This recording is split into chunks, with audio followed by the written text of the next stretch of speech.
Welcome again, three men and beer, sat here on our trip down to sunny Brighton on the south coast, looking at Cloak Dagger Brewery. You've seen us talk about this one on the wall of fame. Yep. Now we're going to go over to Sean for our second beer. Sean, tell us all about it. What we got?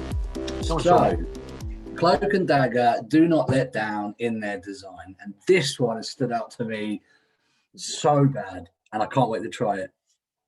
Look how funky that is. It's called Audacious Facelift, and the reason I said previously we might be going to a surgery, the facelift connection, and it's also a bit Picasso-y in the way that if you look at the can in detail, it's cool. It's the design is, I think it's brilliant.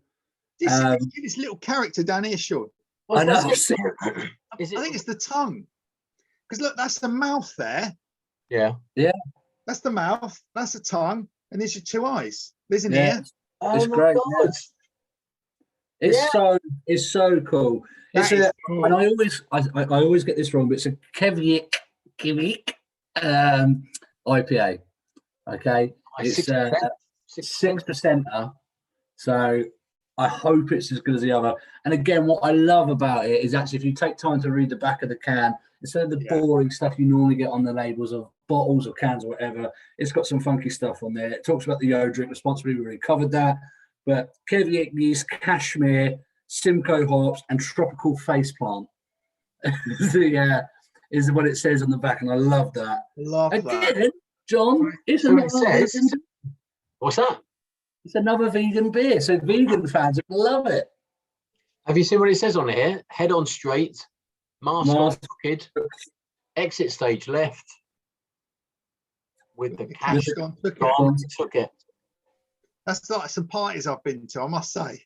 Yeah. Listen, let's not procrastinate anymore. Let's get it open because I love the design. Give a little swirl, just to mix my yeast.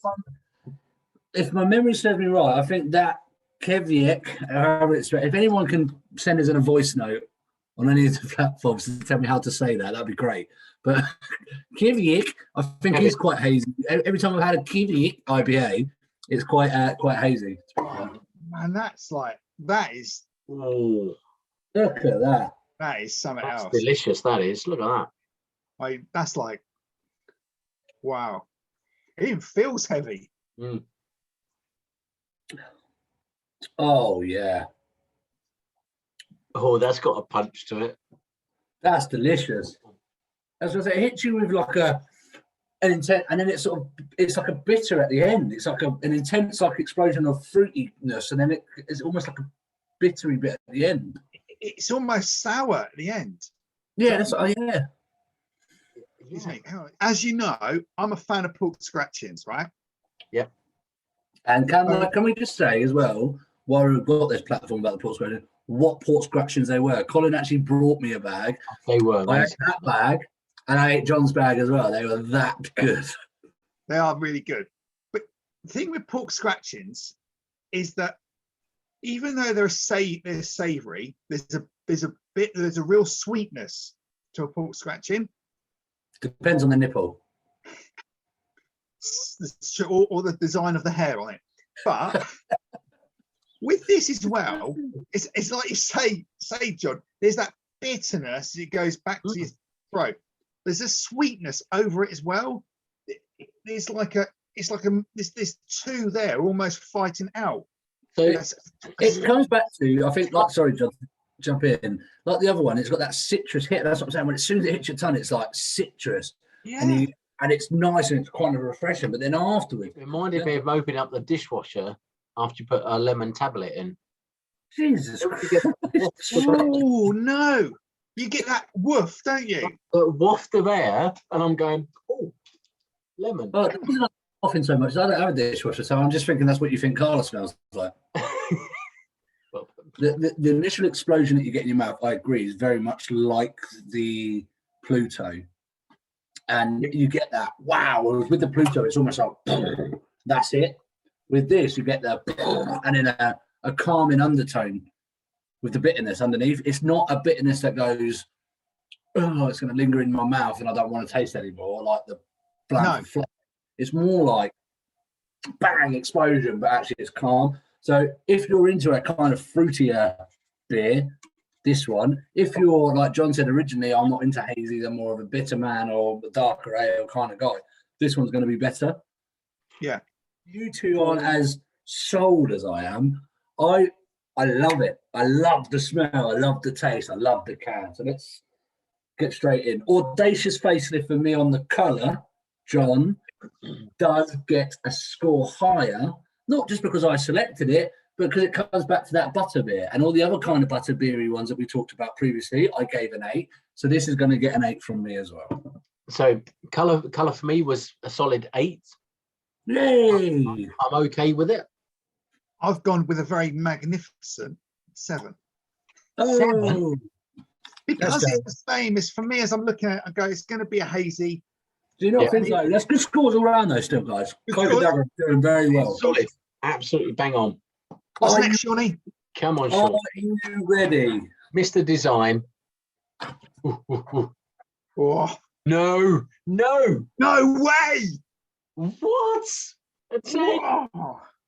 See, Sean, I thought about that. That's Sean's 10. whoa! Wow. I'm glad I love sit down. I Wow. absolutely love it. And all week, this has been on my side in the kitchen.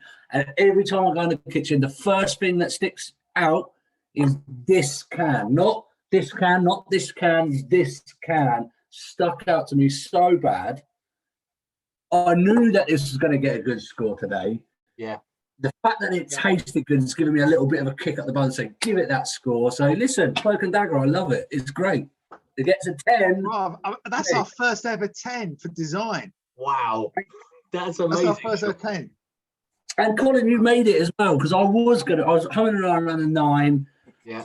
If you actually take your time and look at the detail, it is almost art like it's Picasso-esque. It's a little bit funky, like you can see it in the 80s and 70s and the 60s. You can see it as, but it is a face. There's eyes, there's the nose, there's the mouth there's a tongue, and they're all little characters, and it's the wording on the back. They've taken the time and the detail on the wording on the back. I think it's great. I'm a big fan. Go on, Colin. So Sorry. for me, I gave that one a 9 because that's really cool. I love it. Wait a minute. And a bit like Sean, I've gone with this one and I looked at it. And then once I saw this little pink thing here, I thought, what is that? And then when I sort of worked it and realized it was a face, I went, that's cooler than that one. So I can't give that a 9.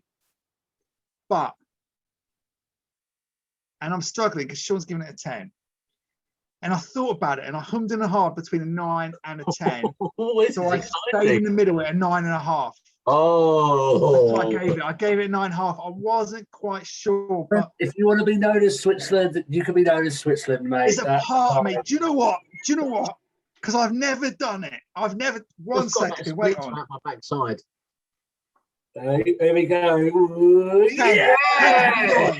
10 for design. I've never given a 10 before. Yeah, There is go my on. 10 for design because let's be honest, when you look at that can, I look at it and that is a face. Do you know what? That could be a work of art, Right. couldn't it? It comes on to danger next. So I've gone with an 8 again. Simple as. 8 for me. And it's an 8 for me. And then this is interesting. So taste, I gave 8.5 to Pluto. Yeah. I'm actually going to give this one an 8. This one, absolutely. I could drink 2 or 3 and then go, do you know what? I need to move away from the citrus flavour. I do. So for me, it's 7. See, I get what you're saying there, John. 100%. I gave this an 8. Love it. Coming Wait, on to the wait, wait, overalls, boys. This is interesting for me. So Roots to Pluto for me as my average was an 8 flat. Yep. I've given a big fat 10 for the design, but my average for the beer itself is an 8.5. But that's what we said before, Sean. You can have like a fantastic taste like yours. I think is so good because they cover every aspect of it. Yeah. And do you know what is that I'm the same. Is for the first one I scored 8.25, and I've done exactly the same for this one. It comes out as 8.25. So if we come back to what you said at the first beer, that's in the top 4. Yeah. And then we've got 2 now. So if you've got an 8, John, he's got 8 and a quarter, and I've got 8 and a half. All we've done, John, is me and you have flipped. That's another And 8 and a we've quarter. got 8 and a quarter again. So we've got joint 4th place now with 2 of them of Cloak and Dagger beers.